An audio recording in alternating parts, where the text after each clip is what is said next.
I believe firmly that they will only become more important moving forward. You're a leader building an organization. AI is probably going to be a part of that. And so your potential to be a successful leader in one industry may look somewhat different in another industry. This is the whole point. You want to make sure you've got the right people that can lead your organization to success, not those that are seductive and charismatic and charming, who may be able to rile up everyone, but will ultimately lead the organization to ruin if your leaders are on board about becoming a talent-centric organization and want to go on that journey. There is so much you can do. It requires at macro level setting up the right culture. Then it's about kind of building good leaders that not only have the strategy and the vision, but are the ones that are able to nurture and invest in the growth of those people that report into them. Good morning, everyone. Welcome to another episode of the Tech Leaders Playbook. Today, we are going to be talking about the pace of innovation in tech means leaders can't afford to rely on guesswork. The difference between a thriving company and one that falls behind often comes down to how leaders understand their people and how they use their data to unlock potential. In this episode, we'll explore the future of leadership in the AI age and why soft skills matter more than ever, and how behavioral science is helping executives build high impact teams. Our guest, Reece Akhtar, CEO and founder of Deeper Signals, an organizational psychologist and data scientist at the forefront of AI driven talent insights. Reece, thank you so much for being here. Avetis, thank you for having me. I'm really looking forward to this conversation. Absolutely, man. It's an important subject because, no matter how deep we get into AI, we still need people and we need to hire. And as you would imagine, as a global tech and go-to-market recruiting firm, we know how important it is to get hiring right. So let's jump right into that. In today's environment, what defines a high caliber potential leader, and how is that changing according to your data, according to all the science that you've seen the last 10 years? It's a really good question. And I think as an industry, we are fascinated and chasing what's changing or what's needed now. And I would actually flip the perspective and focus on what has always been important when you are looking for high caliber leaders, high potential employees, um, because I think those things are more important than ever. And the talents that we need to be looking for in either the recruitment, selection, or development of our leaders are pretty simple. And it's really about the basics. It is, do you have a high level of cognitive aptitude? That is, do you have the ability to process, understand complex information? Do you have high levels of emotional intelligence? Are you someone that can manage and recognize your own and each other's emotions? Are you curious? Are you looking and asking the right questions, trying to learn, stay agile? And then finally, it is around execution. Are you motivated, proactive enough to roll up your sleeves and get your hands dirty? Right. So it's in many ways, it's about intelligence, it's about social skills, it's about our ability to be curious and stay motivated and sustain that motivation. These things, there's tons of data, like scientific data showing that no matter actually where you are in the organization, these four qualities consistently predict the likelihood of you being successful, whether that is an individual contributor or a leader. These are kind of some evergreen talents. Now, why do I say that it's about what's not changing is important? And I think we can frame it up within the context of, AI accelerating and will AI automate away our work? Will we be disrupted, et cetera, et cetera? And let's take the optimistic view that AI will continue to evolve and become more sophisticated to the point in which it actually has um, the generalist abilities to learn and adapt and perform the same way that humans can. Okay, so in that case, um, that's optimistic for AI, maybe not optimistic for the average person, but in that situation, what would work look like? Well, work would look more like how it's always been done over the last 100 years, right? With the dawn of the Industrial Revolution, we're focused less on technical expertise more and more as technology takes over the tasks of production. And it's become more important to be collaborative, to coordinate, to think, to create, and so forth.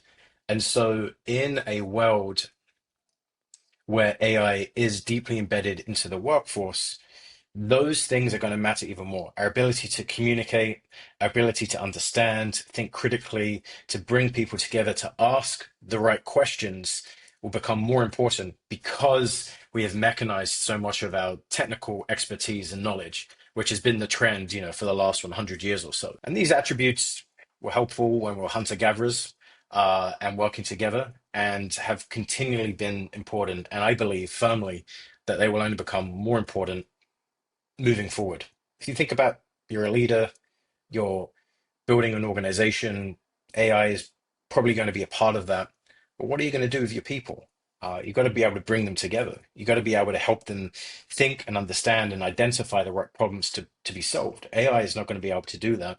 Your people can and will be the best ones to do it. So help them practice those attributes and then use the AI to execute against it. Nice, that's good. How do behavioral assessments and AI reveal leadership potential that's easy to miss, or frankly, just performance Yeah, potential? Forget about that. Let's yeah, forget leadership. absolutely. So we have over the last 50 to 60 or so years within the psychological community or the kind of industrial psychology community have been investing and building what we call psychometrics. So psychometrics is a data-driven way of measuring, the psychological characteristics of our personality, our values, our attributes that on the face of it, if you was just to interview me, you may already have an assumption around what my level of curiosity is, as an example. But we all know that people are cognitive misers, right? We like to rely on heuristics and we make judgments and we rely on intuition that can lead us to kind of make inaccurate decisions or evaluations about someone's potential. Psychometrics, on the other hand, tries to bring data to that conversation. And so there are a variety of different methods from uh, simple surveys that are designed in a very particular way, you're asking particular questions and scored using more advanced models can give you reliable and valid insights about someone's potential, right? If we think about potential, that can mean a lot of different things. And so, from my perspective, having talent potential or leadership potential requires, yes, the right experience, but it also requires having the right set of attributes in the right environment. And so your potential to be a successful leader in one industry may look somewhat different in another industry because it's about the interplay between your intelligence, your emotional intelligence, your curiosity, and so on, with really what that organization, that culture, that industry demands. And so to go back to your question, how can we measure it? Well, it's like one, it's taking first a look at the science of human behavior, understand kind of what are stable, typical dispositions around how we think, how we make decisions, how we relate to others, understand those within the context of work, and then building data-driven tools to get reliable estimates of those attributes. Got it. Reese, what's been your kind of biggest aha moment when showing how data can reshape better hiring, better leadership, better performance? Yeah, I would say it's with a client of ours that it was a scaling business. So when we first started working with them, it was about 200 people. They hadn't necessarily had um, a well-defined talent strategy. It was very much kind of led by the founder in terms of who we're hiring and why. So very kind of intuitive, and I think makes sense at an organization at that size. Now, when you want to go from 200 to 1,000 and kind of maintain your culture and and continue to bring in the right people, you have to be a bit more intentional because you can't scale a CEO across every hiring decision the same way that this founder did. And so what we did is we first came up with how they're thinking about potential, what were they really looking for in their leaders, and then designed an assessment experience around that. And what we saw is year on year, we've been working for them about 3 or 4 years now. The standard deviation, sorry, the mean performance score of each employee has increased by about 15 to 20% year on year because they're bringing in the right people. Those people are more open to being, not only do they have a high standard or a high threshold for performance potential, but they're much more coachable. And so we're able to help people become even more effective in the role.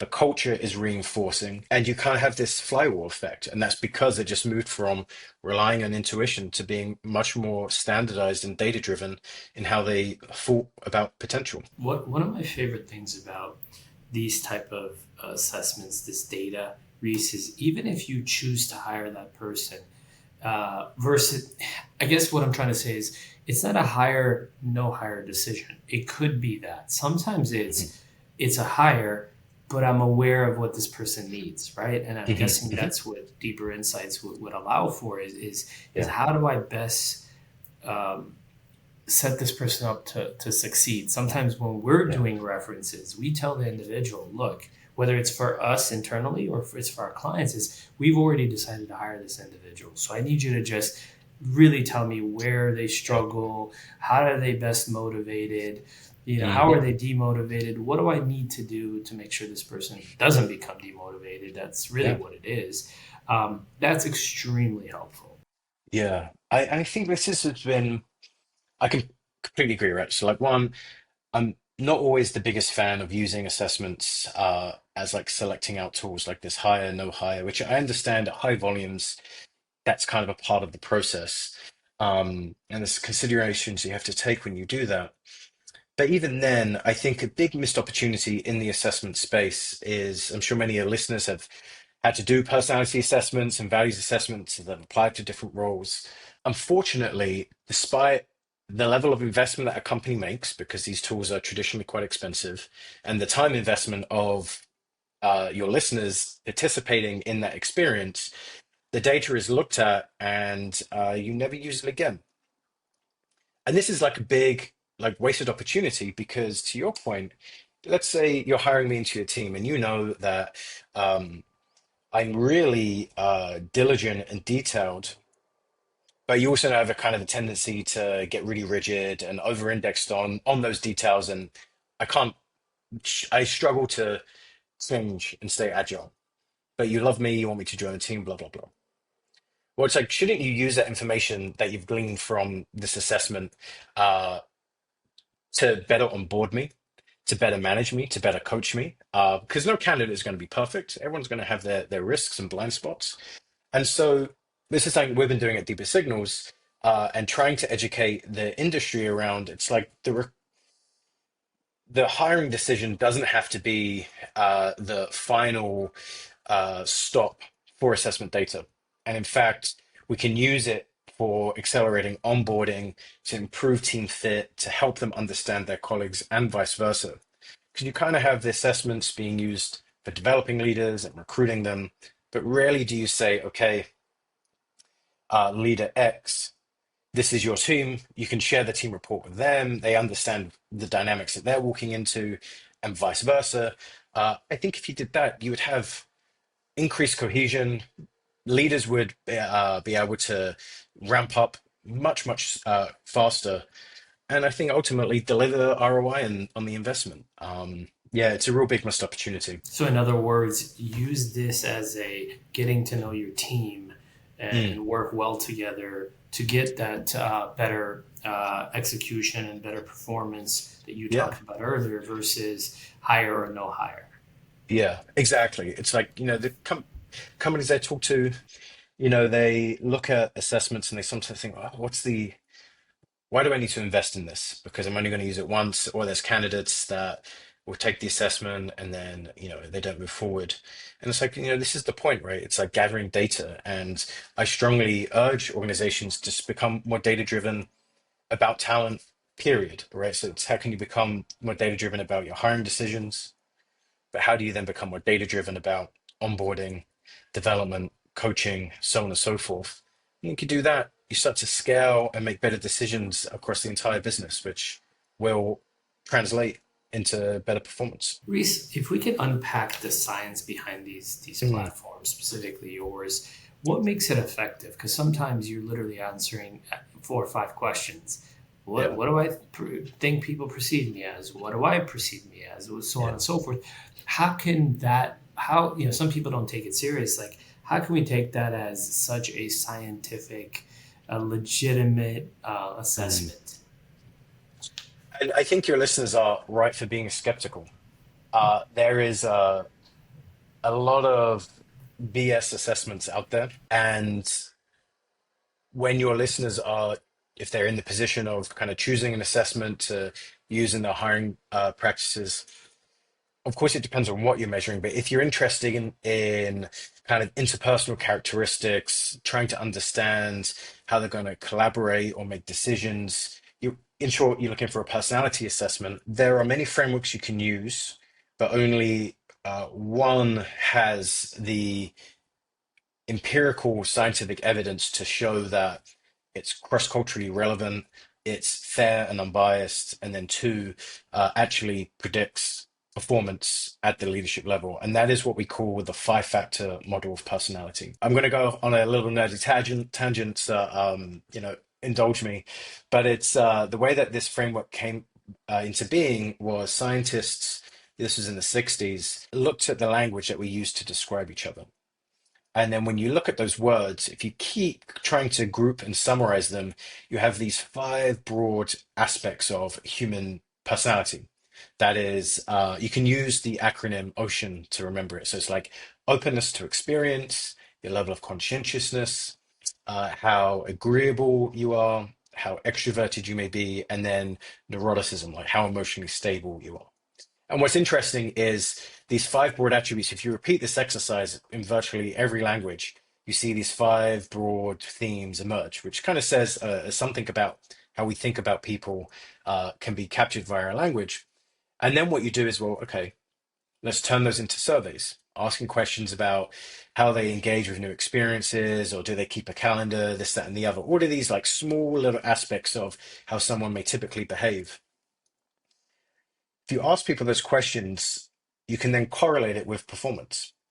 And you see that people who tend to be more open, tend to be more agreeable, more conscientious, and a little bit more extroverted, tend to be the ones that statistically perform better than their peers.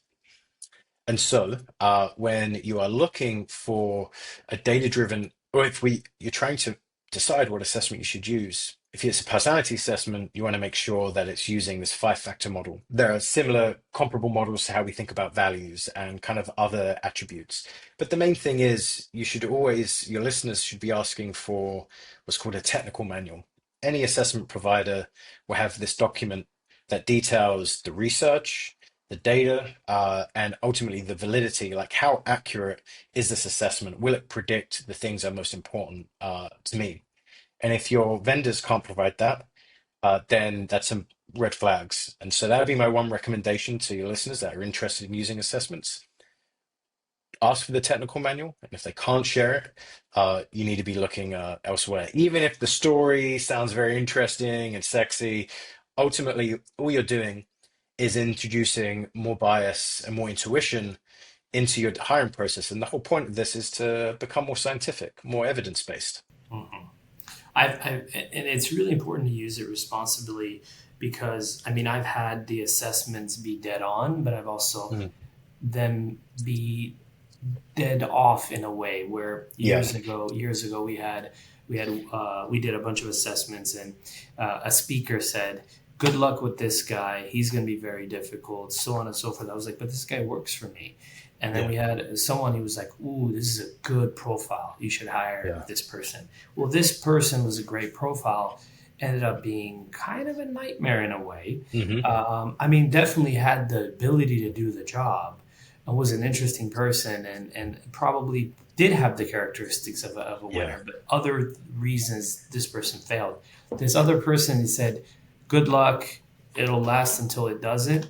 Well, the person went on to do huge things here, was with us for Hmm. many, many, many years and did a good job. So we have to be really, really careful doing the hire versus not hire Definitely. decisions with these things, like we talked about. Yeah. The way that so at deeper signals, it's like we say like we're dealing in prediction, not prophecy. And it's like statistically, there are these likelihoods. People who score in certain ways, we know from the data, are more likely to behave, act, and engage with the world in ABC kind of ways. But two things are worth keeping in mind. Like one, like any form of science, there's always measurement error. And there's always an aspect that you're not going to get quite right, especially given how complicated and contradictory and amazing human nature is. Trying to distill that down and have an absolutely perfect assessment of someone, is a hard task, especially when you're trying to counter it with like, okay, I want it to be quick and cheap and easy. And it's like, well, okay, you have to make some decisions. The second thing is personality is pretty stable, right? It's like something that doesn't change too much over the lifespan. But that doesn't mean to say people don't change or your behavior doesn't change. For example, let's say you take a personality assessment and someone's result suggests, man, they're going to be super candid, really domineering, an absolute pain in the butt to work with. But they've spent, the last 10 years of their lives actively working on trying to become more considerate, less pushy, et cetera, and have developed a whole bunch of coping strategies and mechanisms and learn new behaviors. For them, it feels like they're going to have to be running up a down escalator, but they've learned how to operate and manage their blind spots. This is why we do coaching. It's like going to the gym, it's like, do I like going to the gym? When I'm there, I do, but I have to drag myself to get there, right? And it's Yes, the same thing. And so this is kind of where people can overextend you're right. on the validity of personality assessments, right? What we're trying to do is minimize risk. It's a prediction market. And what we're trying to do is make a better prediction, which is why the data is really valuable. It can improve decision making, and it's even more effective in terms of like making a great hiring decision is when you can combine great interviews, great references, great assessment data, so on and so forth. So you can build the full picture, right? You're just trying to make sure that this person that you're going to bring in to lead your organization into the into the next decade or whatever actually has what they need, and you want to get as much on them as you possibly can, I had minimizing that risk. to back up your point, the most focused person I ever met. I asked this person. I said, I didn't ask him. I actually gave him a compliment. I was like, "You were the most focused person I've ever seen. Like, how do you do it?" Yeah. And she said, I actually have ADHD. And I was like, "What? It's not possible." She said, "No, no, no, no. You don't understand. I spent the last 10 years Yeah. literally learning how to focus, and this is the only way I do it. So Yeah. it is a lot harder for me than you. I have to hyper Hmm. focus when I'm focused, and that's why I get so done. But I never thought of that. And if I took a personality test for this person and it said, I don't know if these do Yeah. that, but this person has ADHD tendencies, I might say, oh man, this person's not going to be focused. They're going to be bouncing off walls. They're not going to ever get anything accomplished. Complete opposite. So just Yeah. to your point, Yeah. Reece, Yeah. Exactly. what's cool about, I just gave you a bad example of how like the test failed me in a way, right? I'll give you an example of one. I think it was either a YPO or Vistage meeting. I took the assessment, and the speaker was going around talking to all the entrepreneurs, and he was saying only 5% of leaders in the world can be both a visionary and an operator, like an Hmm. integrator type. And I was like, well, I'm one of those people. And all my guys looked at me like, what are you talking about? I'm like, no, no, no, I am, I am. And the guy looks at my test and he goes, you're not. And I said, well, what do you mean? He's like, no, no, no. You've got all the tendencies Yeah. Yeah. of a visionary type. You need an operator. I said, what are you talking about, man? I operate my business. I do a good job. He's like, you don't understand. And he had to sit me down and say, look, this is who you are. This is the Mhm. role you play.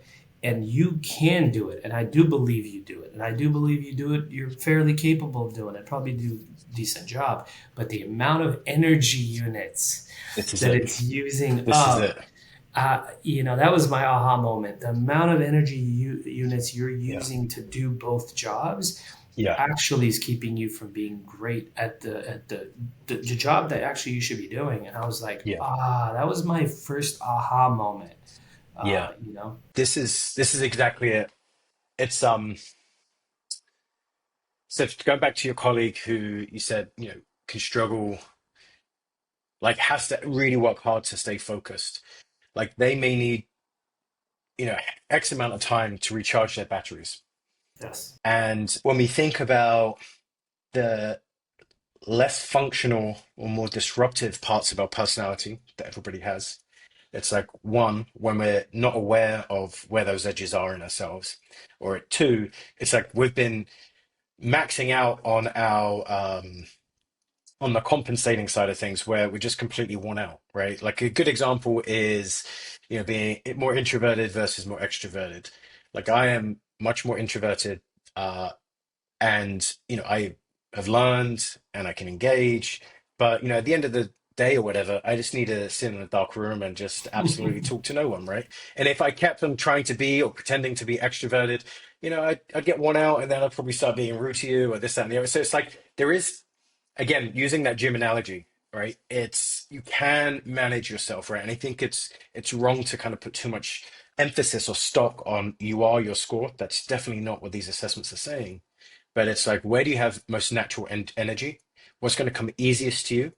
And then what do you need to change and adapt given the requirements for the role? So it goes back to what we said about potential. If, I'm super qualified, I've got the experience, I've got the skill set, and, the organization or the role is requiring me to stay much more agile and I need to be innovative and so on, I may need to work very hard to kind of maintain that. And, I can do it. It's just, it's going to come hard to me, right? And that's the point of coaching. That's the point of performance management, feedback, and so on. Again, assessments, right? They don't have to be just for recruitment. It's about coming and using them for the rest of your career, really. It's about really good, self-awareness. really good. Resumes and degrees and interviews are still the default, but why are they failing short of signals of success? Yeah, good question. Okay, so let's start with resumes. Resumes are a very low information source of media. Okay, I learned that you studied engineering. I can actually tell a lot about your demographics, which isn't very predictive of actual performance. It may predict a lot of things in the world, but it doesn't necessarily predict whether you're going to be a good performer just because you did or did not go to a big fancy college. It doesn't say anything about potential. It's about, your achievements. This, when you think about, and yes, so they're laden in bias and not necessarily good representations of the skills needed to be successful. The second thing is with interviews. Interviews are fantastic if you do them right. And so you have to have, you can think about interviews being unstructured in that, I jump on a call, I come up with the questions, maybe loosely defined. There's no rating scale. I'm not having someone else in with me uh, and if I interview someone else for the role, it could be a different set of questions. Yep. That is a very ineffective method. Um, One, because it takes a bunch of time, and two, you're comparing candidates actually against like different criteria. And so that's where bias and intuition and all this other stuff starts to come in. And even if you are a great judge of talent, you ultimately can't scale yourself. A structured interview, on the other hand, may feel a bit more laborious to deliver, but you've got a defined rubric. There's someone else in there. You're measuring people against the same standard. They are highly predictive. They are, if not the most predictive thing you can do when you're in the recruitment side of things, but it requires tons of energy and support and management to get right. So, of course, not organizations do it. Assessments, whether it's surveys or some other form, are great complements to structured interviews because you're getting like a doubling effect in terms of minimizing that risk. And, you know, assessments alone outpredict resumes and unstructured interviews and can help both of those things. But this is kind of, again, where a good organization will invest in the right recruitment process. Assessment's one part of that, but you need the rest of it to go along with it. That's great. That's good. What book idea or framework that has shaped the way you evaluate soft skills in candidates and leaders? Yeah. I'm going to come at this from a bit left field. I'm a massive sci-fi nerd. Mm-hmm. And so one of my favorite books, I read it when I was a teenager, is Dune. The film just came out. Mm-hmm. No. And that book is ultimately a warning against charismatic leaders and how powerful those types of figures can be. And so that I found as a teenager was like absolutely fascinated by because the main character is actually the villain. Um, Mm. and it's so seductive. Leaders are seductive. Like these types of leaders are seductive and they'll make you do crazy things, right? That's what happens in that book. And so to your question about soft skills, this is the whole point, right? You want to make sure you've got the right people that can lead your organization to success, not those that are seductive and charismatic and charming, who may be able to rile up everyone, but will ultimately lead the organization to ruin eventually, or worse. So it's about matching the right people that have the right competencies in the right role, and not being seduced by people that can say the right things and make you feel great. Some of the serial killers are very seductive Yeah, and exactly. charismatic, and people are always shocked. I don't understand. He Yeah, was precisely. incredible. I Precisely. I watched a crime show, and this guy was an absolute creep. And after they found out what he was doing, one of his employees said, "I worked for this guy for 16 years. Do you understand Yeah, how many trips I went alone on with yeah, him? I mean, this is insane. I mean, it just gave you the chills thinking about how it could be done. I mean, where does unconscious bias most often creep in when identifying or promoting winners, leaders, whatever? yeah. It's. So I think, like, on one hand, I think it's worth just saying, like, everyone has like this default mode of thinking, of cognition, system one thinking, that is like full of heuristics, and our brain uses heuristics to try to make sense of the world, right? We can't think deeply about everything.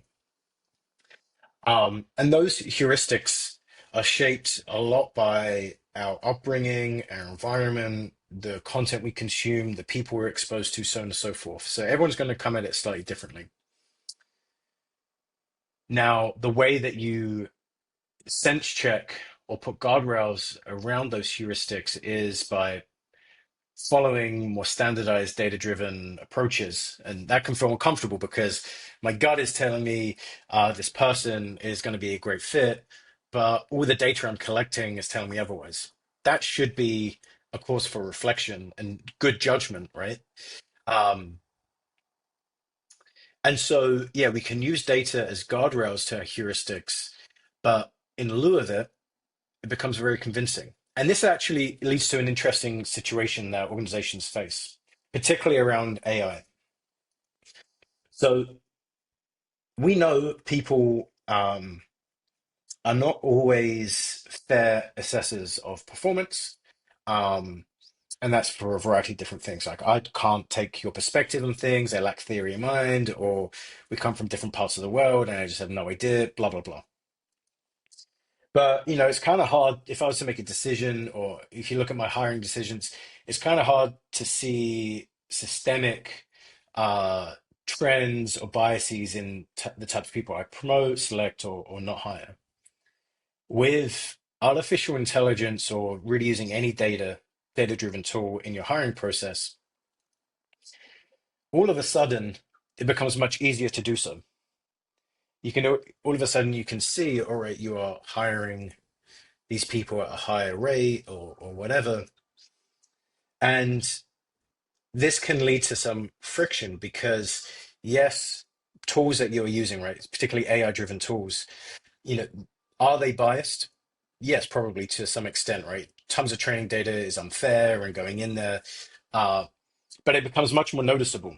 that where the bias is, and that actually is a good thing because then we can fix it and train it and Sure. remedy it. You can't always open up the human black boxes in our brain and try to see where their biases are.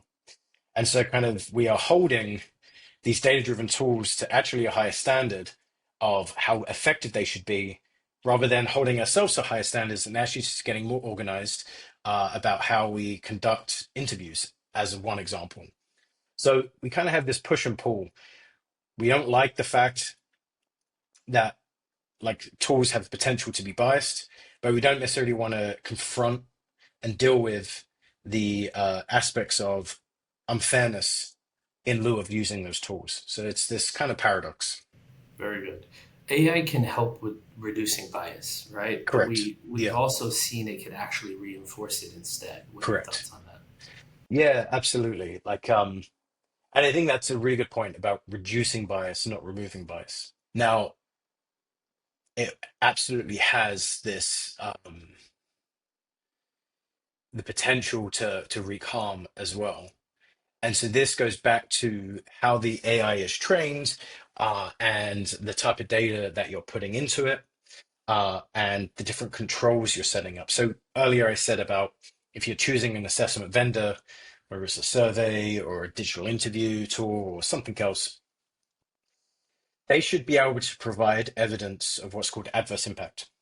And so here in the US, we have different laws and regulations that describe how these tools can be used and how to outline or demonstrate that your test is fair. It has to, one, be correlated with performance in the role. It has to measure things that are role relevant, and it shouldn't have unfair or adverse impact against protected groups.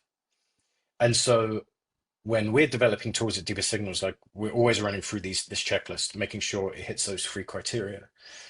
And I am concerned that there are tools coming onto the market that are flashy and full of hype, but that don't meet those standards.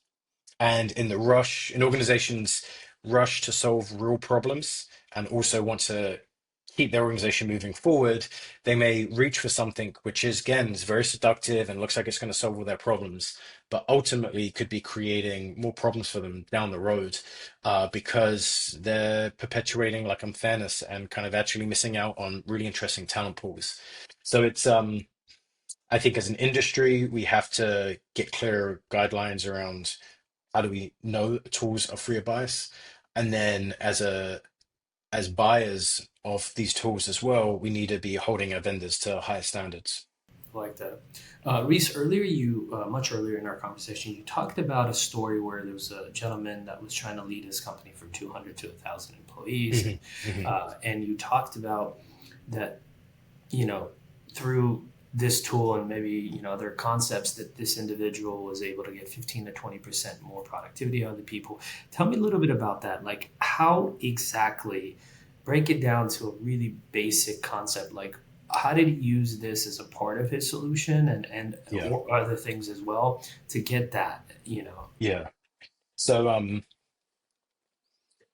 it was a real like org-wide uh, initiative. So the conversation started off with he wanted to make sure that his leaders, his pipeline reflected his values and shared the real mission of the business. Really entrepreneurial, high tech, innovation driven, high standards, really purpose driven. And so the first thing is we try to get that down on paper, which is like a task that's easier said than done. And then turn that into, framework for which you can start to hold your people accountable against. Does John embrace these values? Yes, no, if not, where? Um, from there, we developed an assessment method that took psychometric assessments. We developed a performance 360 tool with them. So this was much more before we decided doing recruitment. It was about like kind of taking stock of your pipeline.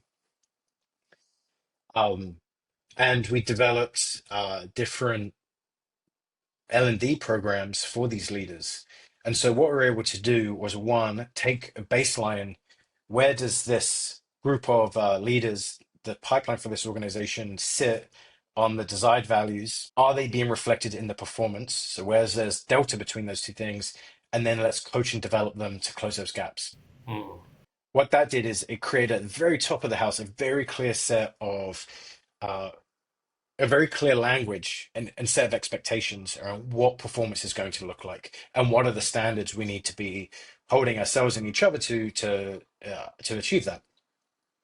That then trickled down to middle management, and they had the exact same experience, and then they went through that experience with their team. So everyone in the organization was ultimately profiled and assessed against these set of competencies, these skills, and then there was personalized development to close those gaps. That then created, yeah, this internal culture, right? This is another thing where assessments can fall apart, is that it's not embedded into the organization and the language and experiences of being a part of that organization. Once we had rolled that out across the business, it became much easier to start using it for recruitment purposes, because not only is there a threshold or a set of things that are mandatory, but also we can then look one step further and say, okay, you're moving into this specific engineering team. This engineering team has this kind of profile. It actually needs someone that is not more of the same, but actually actively different, and is going to challenge and bring more diversity of thought to that team, new perspectives, new ideas, so on and so forth. And so then what you was able to get was not an organization where everybody looked the same. They may care about the same things in terms of their values, but actually their personality is very different. And what we call deeper things like cognitive diversity, where everyone was able to, within a team, we're there to complement each other and to manage each other's risks, to close those gaps, so on and so forth. And then when you tie that into the fact that the performance cycle was connected back to these values, so on and so on, you have this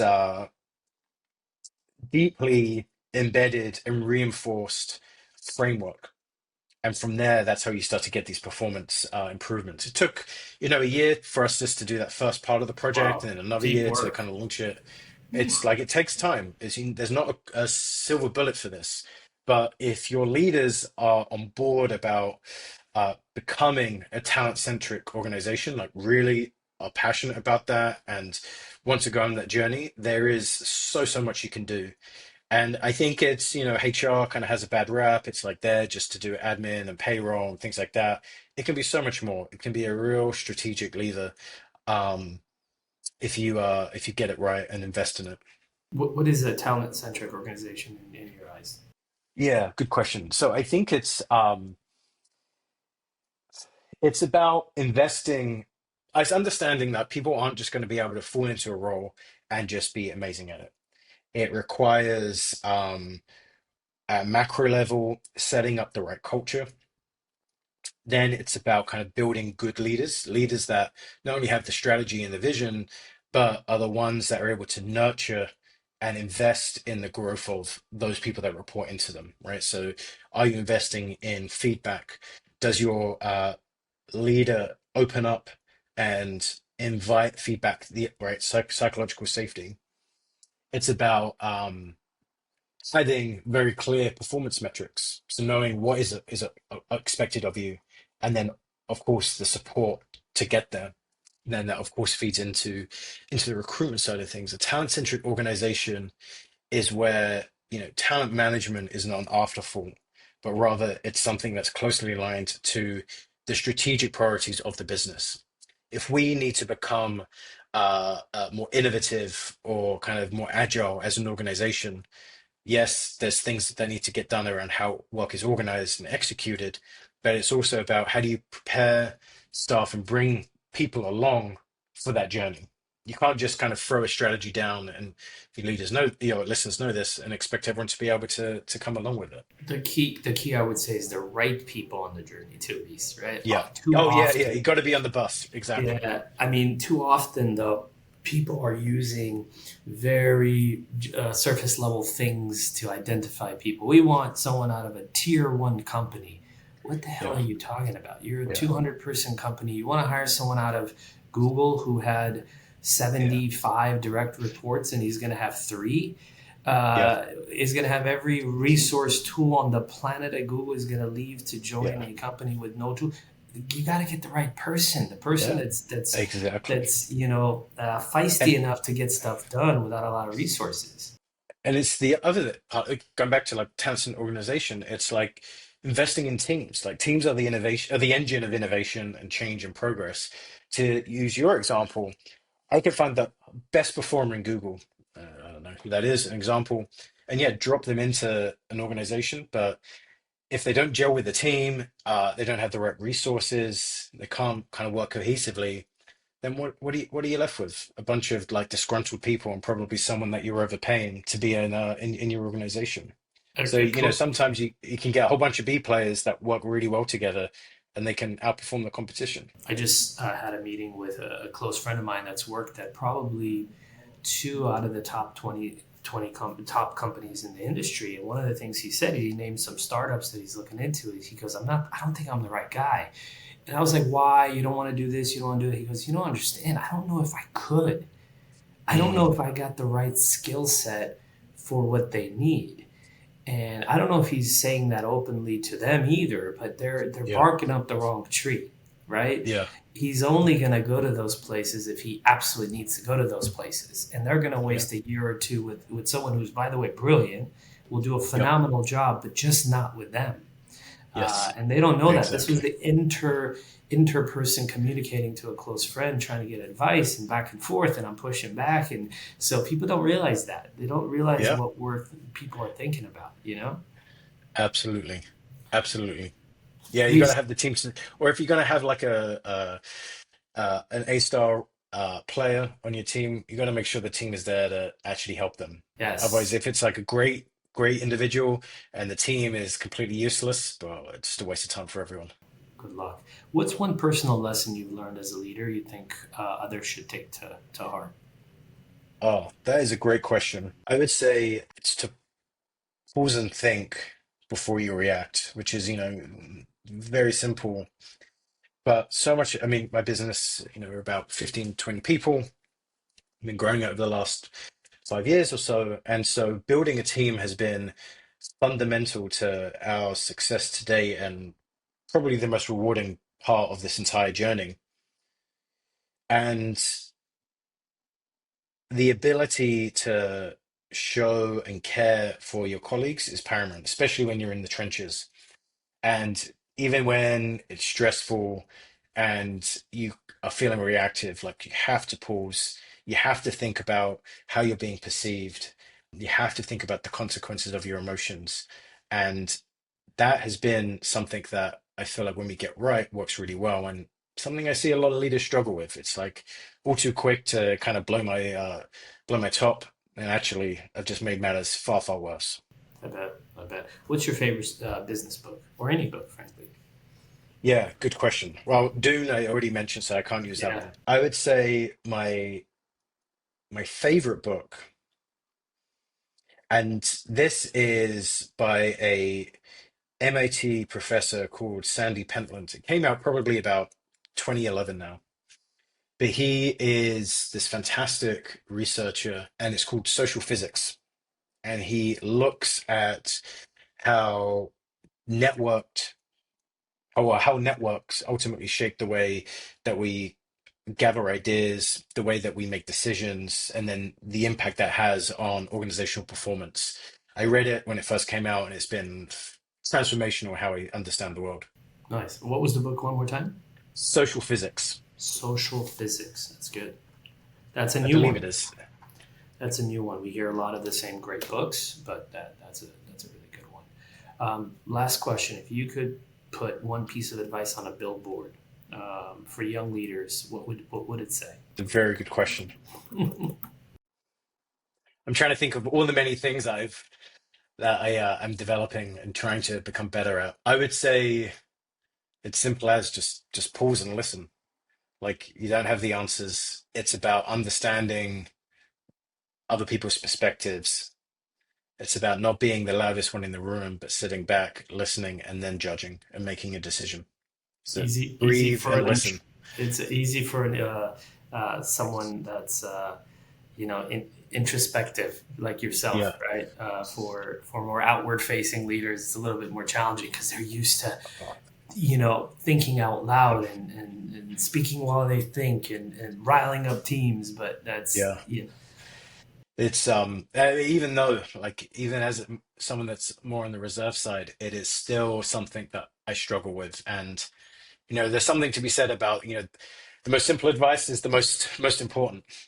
yeah, that's Just cool. listen. By the way, there's a great book. I think it's called Quiet. It's Yes. about introverted leaders being really good, right? Because Yeah. again, we don't Yeah. Yeah. introverts aren't as charming all the time, right? They're not as Hmm. easy to follow because they don't say as much, but sometimes their listening skills is a huge benefit. So Exactly. yeah, Exactly. That is a great book. Highly recommend. yeah. Um, Unfortunately, with me, I read so many books at the same time. I think that one I didn't finish, but I should go back.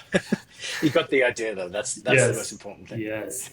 Thank you, Reece, for bringing science, stories, and actionable advice to the table. This hopefully gave the leaders blueprint for using behavioral insights to build stronger teams and make smarter decisions. I guess to learn more, visit deepersignals.com, right? Or Yep. connect with Reece on LinkedIn. Reece and Hmm. I are going to possibly create a partnership as well where we can use some of this to do even a better job hiring for our clients. So appreciate you being here, Reece. Thank you for having me. It's been a great conversation. Thank you so much, Reece. Appreciate it. Take Thank you. care. And that brings us to the end of another great episode of the Tech Leaders Playbook. I want to thank you for joining us and hope you took away some valuable insights to apply in your professional journey. Don't forget to subscribe on your preferred podcast platform so you don't miss out on the next great conversation. I promise it'll be good. If you enjoyed today's episode, we'd appreciate if you could leave us a review. Your feedback not only helps us improve, but it also helps others discover the podcast. Better leaders mean better working environments. Better working environments leads to happier people. Remember, a rising tide lifts all boats. I'm Avetis Antaplyan, and this has been the Tech Leaders Playbook. Keep leading, keep learning, keep giving, and I'll see you on the next one. Until then, stay inspired, my friends.